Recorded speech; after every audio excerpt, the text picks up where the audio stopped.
Iranian President Ebrahim Raisi will arrive in neighbouring Pakistan for official meetings with the host nation's leaders amidst Iran-Israel tensions.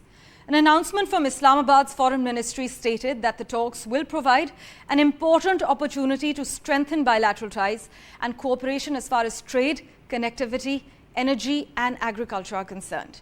It said Raisi's high-level delegation would include the Iranian foreign minister, other cabinet ministers and business representatives as well. But during this 3-day stay in Pakistan, the Iranian president is scheduled to meet his counterpart Asif Ali Zardari and Prime Minister Shehbaz Sharif, among other officials.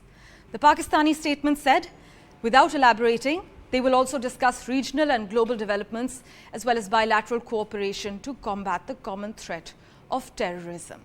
As you know, Iran and Pakistan share a 900-kilometer border, which is prone to militant infiltration, smuggling, as well as other illegal crossings too. The countries have accused each other of not preventing militant groups from sheltering on their respective lands and launching cross-border terrorist attacks. My colleague Mohammad Ghazali has been tracking the latest developments for us.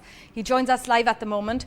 Ghazali, as these meetings take place in our neighbourhood, any red flags India should look out for?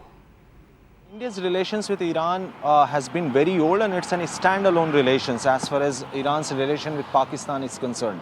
And this meeting, which is happening from today onwards, when Iran's president will be visiting Pakistan for 3 days, is coming in the backdrop of the attacks between the two we saw in January earlier this year.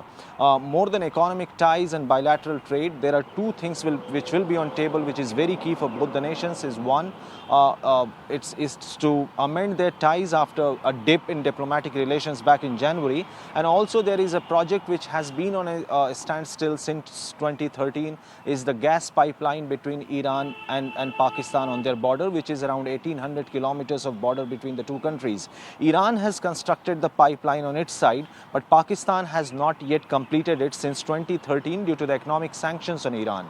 Pakistan, being an US ally, is also concerned about that fact, that whether it should complete that gas pipeline or not, because Iran's ambassador to Pakistan a couple of weeks ago said that Iran and Pakistan need each other, and Iran can sort of fulfill all the energy demands of Pakistan. So that will be one key element which will be looked out for as far as both the countries are concerned. But beyond that, for India, as of now, the experts feel that there is no red flag, because India's relations with Iran is very old. India has been coordinating with Iran for the rescue of the crew, 34 crew members who were on a vessel which was hijacked by Iran from a coast of UAE. So as far as the coordination or diplomatic relations with Iran is concerned, India doesn't have to worry about what is happening between Pakistan and Iran, but they will certainly keep an eye to see that what kind of ties and what kind of relations prosper after this meeting. Right, as always. Thanks for joining us with that update, Ghazali. No red flags to look out for at the moment, but Ghazali, thanks so much for joining us live with that update. We also have with us former Ambassador Prabhu Dayal on the broadcast with us. Thank you so much, Mr. Dayal, for joining us live on NDTV. You know, border security and the Iran-Pakistan gas pipeline are expected to be top of the agenda during this meeting. The gas pipeline issue, though, is said to be an uneasy conversation to hold for Mr. Zardari, since Pakistan needs to be treading a careful path. This is what many experts are pointing out, in order to not rattle Washington and attract sanctions for doing business with Iran. What's your take? Well, I think that the gas project has run into problems since quite some time. This was intended to feed Pakistani power plants, and it had been inaugurated with great fanfare in March 2013. But the project immediately stagnated following the international sanctions on Iran.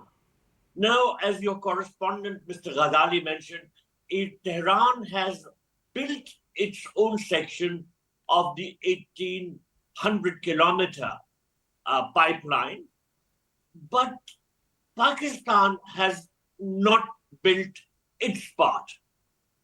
In February this year, Pakistan's outgoing caretaker government approved the construction of an 80-kilometer section of the pipeline, primarily to avoid the payment of billions of dollars in penalties to Iran due to years of delays. But at the same time, Washington has warned that Pakistan could face US sanctions, saying that it does not support the pipeline going forward. So this is a dilemma for Pakistan. On the one hand, it stands to annoy America. On the other hand, it faces the possibility of having to pay penalties to Iran. I think But that sir, is where there are also valid arguments in South Asia especially that assert that the US no longer has the moral authority to impose sanctions on either Iran or Pakistan if both countries exercise their sovereignty and agree to buy and sell anything to anyone, to another, not after his support of the Gaza genocide. Do you believe that as well? Well, it's all a matter of might is right. America exercises influence over a number of countries and is therefore able to impose terms on them.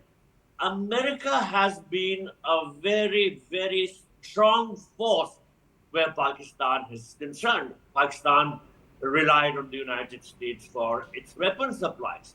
And although now that source seems to be drying up due to other factors, but nonetheless, US influence in the region is very strong. And I don't think Pakistan can ignore the pressure which the United States brings to bear on it. Right, and if Pakistan pursues this pipeline project, what about looking for funders, sir? Beijing, we know, could be wooed. Moscow could also be an option. Can you think of any others? Well, Pakistan has been going around with a begging bowl all over the place to meet its requirements of foreign currency. And if push comes to shove, it will go to China, to which it already has a huge debt. It may also go to other countries, such as those in the Middle East. But it is not going to find it easy to get funding. But I may mention one thing, since you're talking about President Raisi's visit, the overall context of this visit is the geopolitical situation in the region. It has not been mentioned in your correspondence dispatch that Iran cannot afford to have a troubled relationship, a rocky relationship with Pakistan when tensions between Iran and Israel are escalating. Absolutely. And President Raisi's visit is taking place 3 months after the ties between these two neighbors suffered a setback. And he's intending to normalize relations and build a smooth relationship. Of course, the gas pipeline is one aspect of it, but the overall context is to have a better relationship with Pakistan when Iran's own relations with Israel are facing increasing tensions. Well, only time will tell if Washington is actually in a charitable mood, though as far as the gas pipeline is concerned, with countries engaging commercially with Iran. Let's see the outcomes of this touchdown. Thank you so much, though, as always, Ambassador, for joining us live on NDTV. Thank you.